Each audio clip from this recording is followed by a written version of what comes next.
There is nothing like a spooky tale to liven up a quiet night or get your blood pumping. There is something mystical and chilling about the unknown. From bathroom ghosts to headless horsemen, these Tennessee urban legends are terrifying, mystical, and strange. Jamestown has an eerie tale about Pinehaven School, a local abandoned schoolhouse. Legends say that years ago, a boy was alone in the bathroom. While washing his hands, one of the school bullies walked in. He and his buddies decided to play a little game. They snuck up behind the boy and pushed him hard into the mirror. The mirror broke upon impact, and the boy fell, cracking his head on the sink. The bullies watched in horror as the gurgling sound stopped and the boy died at their feet, his blood mixing with the running water. Not wanting to get caught, they pulled up the floorboards under the sink and shoved the body into the hole, replacing the floorboards on top. Even though the schoolhouse is now abandoned, if you go into the bathroom at the end of the hall and look into the mirror, you will see the boy standing behind you, ready to take his revenge. Located in the Chickamauga and Chattanooga National Military Park, the Chickamauga Battlefield was the site of the second largest and one of the bloodiest battles of the Civil War. With all the lives lost here, it is no surprise it is rumored to be haunted. Many fallen soldiers stayed where they fell for months after the conflict in September of 1863 before finally being buried. It is said that so much blood was spilled on the battlefield that a creature of general malice was drawn to the devastation.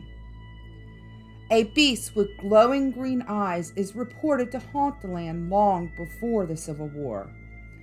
After the Battle of Chickamauga, there were reports of a creature moving among the corpses. Reports describe the monster as being human-like, with eerie green eyes and a huge, deformed jaw with terrifying teeth. In the years after the Civil War, visitors and rangers at the national park have reported encounters with the same green-eyed creature. Some reports say that the creature is a ghost of a long-dead warrior, while others claim it to be the spirit of a Civil War soldier whose head was the only part of his body that was found after the dust settled. Others say it's something else, something inhuman. Our legend begins back in the 1800s in the township of Manchester, Tennessee. The Sheltons were a well-known family in the area. They were said to have many beautiful daughters and strong sons, but the most beautiful of the daughters was Olivia. She was said to have long black hair, sapphire eyes, and was sweet but shy. One day on her way home, Olivia came across a homeless woman looking at the ground for coins. She asked the woman who she was, but she got no response. Being the caring person she was, Olivia took her back home with her. When Olivia's mother and sisters began to help clean up the woman, they noticed how breathtaking beautiful the girl was. She had long blonde hair, jade eyes, and alabaster skin. She appeared to be in her 20s, and all the sisters were jealous. Mr. Shelton didn't want to let the girl stay with them and told his wife she would only complicate things when it came time to marry off their daughters. Not wanting to just put the girl out, Mr. and Mrs. Shelton decided to keep her hidden until all their daughters were married. They instructed their children not to say anything to anyone. Olivia, convinced that nothing bad would happen, took the girl with her to the store one day. It didn't take long for everyone in town to notice how much more beautiful the girl was than Olivia, and soon all the eligible men came to call on her, even Olivia's suitor. This really upset Olivia, and she begged her parents to put the girl out, but they refused. Mrs. Shelton had a plan. The next day, Mrs. Shelton went to the local preacher, claiming the mysterious woman was a witch. She convinced the preacher that the girl bewitched everyone in town with her beauty, but she would not speak because nothing but pure evil comes out of her mouth. The townspeople agreed she must be a witch and decided to bury the girl alive, placing large, heavy rocks on top of the grave so she could not escape. They dragged the girl to the cemetery, and before throwing her into the grave, the girl finally spoke, saying, "I am Sadie Baker." A few months later, Olivia married her suitor. At first, she was happy in her marriage, but soon she became paranoid, believing her husband was thinking of Sadie instead of her. She began staring into the mirror at herself, hating her long dark hair and tan skin. Her husband begged her to come away and said that he loved her just the way she was, but she refused. When he came home one day, he found Olivia with large chunks of her hair pulled out, saying it was not her hair. Horrified, he took her to the preacher immediately, who said that evidently on the day of Sadie's execution, she must have possessed Olivia's body. They tried to rid her of the witch, but failed, and things got worse. One night, Olivia ran from the house screaming, "I am Sadie Baker!" Her husband tried to stop her, but somehow she had gained a lot of strength and simply tossed him off of her, laughing devilishly. Olivia then ran into the woods, never to be seen again. Legends say that Sadie's spirit guards her grave, and you were supposed to leave coins to appease her, or she will follow you home and drive you mad. Chapel Hill ghost lights are the most well-known ghost lights in Tennessee. The lights appear along the railroad tracks of Chapel Hill, just south of Nashville. Many people have reported seeing the strange lights, but no one knows what causes this bizarre phenomenon. The legends surrounding lights say that a long time ago, an aging signalman along the tracks was killed one dark and rainy night. He had carried a bright lantern that could be seen for miles up the tracks. That night he was walking the tracks, he tripped and fell and hit his head on the rail.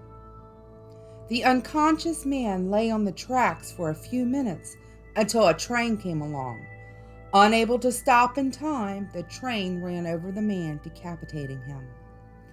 According to legends, they found his body, and it was mostly intact, except for his head, which was never found.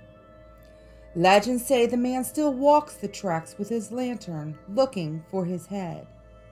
Some stories suggest there may be more at work here. Some people have reported UFOs and phantom trains roaring up and down the tracks at night. No one knows exactly what causes this. In Adams, Tennessee, lies one of the most famous haunted spots in American history, the John Bell Farm. This sinister legend involves spectral creatures, disembodied voices, poltergeist activity, which all resulted in the death of John Bell at the hand of the infamous Bell Witch. According to legends, the story of the Bell Witch started in 1817 when the Bell family began experiencing strange phenomena in their home. At first, it started with knocking and scratching sounds, and then blankets started to be pulled from the beds. Soon, all of the family members were either getting kicked, scratched, or their hair pulled. The most tormented seemed to be John's 12-year-old daughter, Betsy Bell. She was often slapped, pinched, and stuck with pins. At first, John wanted to keep the happenings in his home a secret, but soon confided in a friend. After experiencing the phenomena for himself, the friend formed an investigative committee. They soon learned that the strange force in the home was intelligent, and it soon found a voice. The spirit identified itself as the witch Kate Batts, who was once the neighbor of Bell's with whom John had bad business dealings with over the purchase of slaves. Kate started making daily appearances in the home, wreaking havoc on anyone there. People from all over the area learned about the witch, and she was reported to have made appearances all over Robinson County. She became so famous that General Andrew Jackson decided to visit, and he too experienced the witch phenomena. John Bell then started falling victim to bouts of strange illnesses, which Kate claimed responsibility for. While sick in bed, the spirit would not let him rest. One day, John went to bed sick, but never recovered. He was found senseless in bed the next morning, along with a strange bottle of black liquid nearby. Because John's breath smelled like the same black liquid, a small drop was placed on the tongue of a cat. The animal dropped dead, and John soon followed. It is reported that Kate screamed in triumph and even made her appearance known at the funeral, laughing, cursing, and singing as the poor man was buried. Unfortunately for the family, Kate didn't vanish after the death of her enemy. She stayed around, turning her focus onto his daughter Betsy, threatening her not to marry her true love, Joshua Gardner. She never said why, but did eventually let her marry a local school teacher, Richard Powell. Kate then left the family, promising to return in 7 years.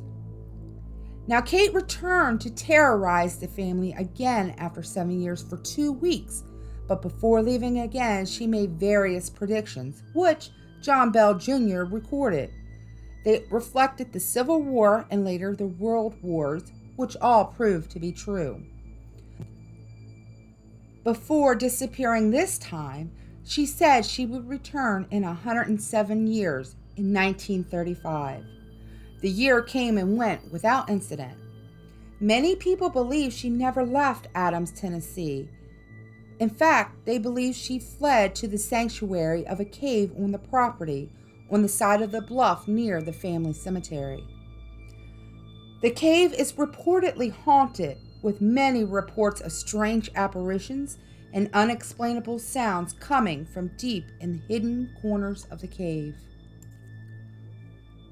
Dyer Cemetery in Rutherford County is the oldest in the county and has about 50 people buried here, with half being members of the Dyer family.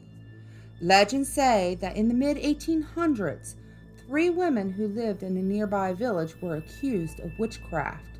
The townspeople chased them, and when they finally caught them, they were hung by the old cedar tree at the front of Dyer Cemetery. The townspeople then burned the bodies and buried what was left in unmarked graves. Visitors to the cemetery report that the gate leading into the graveyard is very hard to open, but suddenly, all at once, it will fling open violently, as if being pulled from the other side. While inside the cemetery, reports claim that dark apparitions will rush at you and then disappear just as they reach you. Phantom footsteps walking close to people have also been reported. Most of this activity seems to occur at the back of the cemetery. Just off Big El Rome in Kingsport, there are legends of murder, death, and satanic rituals that surround a tunnel. Many locals feel this place is evil and avoid it at all costs. It is a place where demonic apparitions appear, car engines die, and the shrieks of the internally trapped women and babies echo. Sensabaugh Tunnel was built in the 1920s and named for a man that owned the land, Edward Sensabaugh. This creepy old tunnel has 3 versions of the legend attached to it. One version of the legend says that Edward let a homeless man into his home as an act of charity. The man stole some jewelry, and then Edward confronted him with a gun. The homeless man then grabbed Edward's baby daughter as a shield and ran towards the tunnel. He drowned the baby in the river. Another version says that Edward went crazy and killed his entire family and then himself in the tunnel. The third version, which many claim to be the most accurate, says that Edward lived to an old age, not dying until the 1950s, and that none of his children died early either. By the time Edward grew old, Vandals and teens had started using the tunnel for various reasons. Edward didn't like this and would hide at the end of the tunnel and fill it with an eerie shriek to scare off anyone inside. Legends say if you drive to the middle of the tunnel, turn off your engine, it won't turn back on. Other strange occurrences reported say you can hear the sound of a baby's cry and the approaching footsteps of Edward. Some people have claimed that when you drive through the tunnel, the shadow of a woman will appear in your back seat. A misty creature lurks in the small town of White Bluff. Legends say that sometime in the 1920s, a man built a home for his family of 9 in a hollow near the town. Every night when the family fell asleep, they would be awoken by a wailing shriek. The man finally had enough one night and grabbed his shotgun to follow the scream. It led him back to his house, where the shrieks changed to death wails of his family. When he rushed into the house, he found his family torn to pieces. Many believe the white screamer to be similar to the banshee of Irish folklore and foretells the death and has been known to follow families. Located in Tipton County, Old Trinity Episcopal Church was founded in 1847 at the location of the St. Andrew's Church that had burned down in 1845. For many years, the church and the cemetery was neglected and fell victim to vandalizing satanic cults.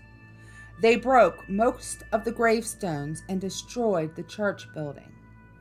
Today, the church and the graveyard are being restored, and every year on Trinity Sunday, descendants of the original church members make their annual pilgrimage here. Maybe the tragic history plays a part in the unexplainable activity that seems to occur. Behind the church sits a statue of the Virgin Mary, which is a grave marker for a woman who died in 1912. It has been reported that the statue bleeds from the eyes and the neck. Some believe it is crying because of all the horrible scenes it witnessed. Other reports from the church and cemetery include strange lights and noises. According to legends, the people buried here are distressed over the vandalism of their graves. In Royal, Tennessee, there is a legend about a charming, handsome man named Tom. He had won over almost every girl in his town and started going to other towns to meet women. In one of the other towns, he met a beautiful but married woman, and the two started meeting in secret at the local Lover's Lane. The woman's husband found out about the affair and tracked them down, killing the woman immediately. He then dragged Tom out of the car, skinning him alive. Tom is said to still hang around Lover's Lane, dripping with blood, carrying a knife to punish all who play games with adultery.